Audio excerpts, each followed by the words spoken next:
Monsieur le Président, j'établis d'abord que ce n'est pas moi qui vais chercher les gens pour les induire en erreur. Ce n'est pas moi. La Bible est très claire à ces sujets.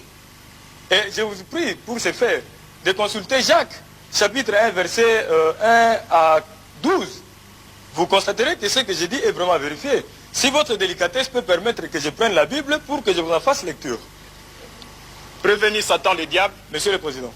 Le juge assesseur fera la lecture à votre intention. Merci, Monsieur le Président. Tenez la Bible.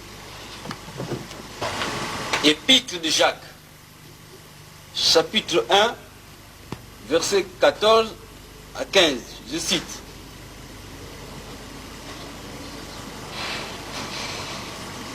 Mais chacun est tenté. Et quand il est tenté, il est attiré et pris au piège par son propre mauvais désir. Ensuite, le mauvais désir conçoit et donne naissance au péché. Et quand le péché est pleinement développé, il donne naissance à la mort. Fin de citation. Merci, monsieur. J'espère, monsieur de l'assistance, que nous avons tout suivi. La Bible dit, avec netteté, que mais chacun est tenté, non pas par les diables, mais par son propre mauvais désir. Puis son propre mauvais désir, quand il a conçu, enfante le péché. Et le péché parvenu à son terme, produit la mort.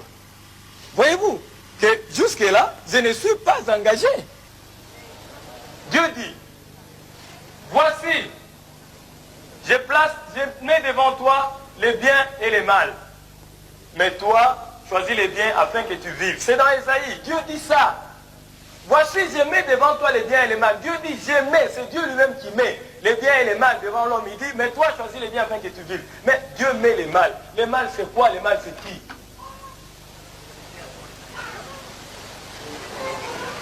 Monsieur, faites valoir votre libre arbitre. Dieu ne dit pas, réfère-toi au diable pour choisir. Il dit, toi, choisis, c'est un impératif. Mais si toi, tu choisis les mal, ce n'est pas moi qui te le fais choisir. Messieurs les hommes, je me résume. Évitez de tomber dans une erreur irréparable.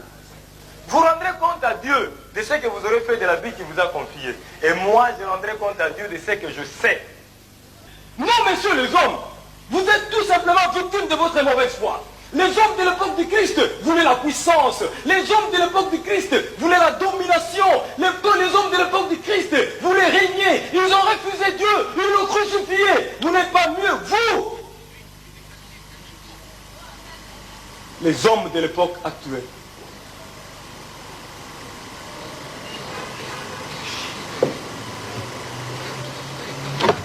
Messieurs les hommes, encore une fois, soyons sérieux. Vous êtes des incapables, tous des incapables. Un laps de temps suffit pour qu'on vous retrouve dans des prières de confession interminables. Observez, je vous prie. Les hommes qui s'efforcent de paraître justes devant Dieu.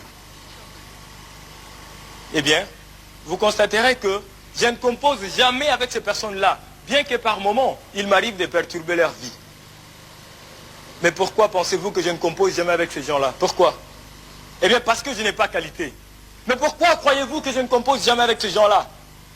Eh bien, parce que tout simplement, cela m'est interdit. Je n'ai pas les droits, je n'ai pas le pouvoir de m'immiscer dans leur vie.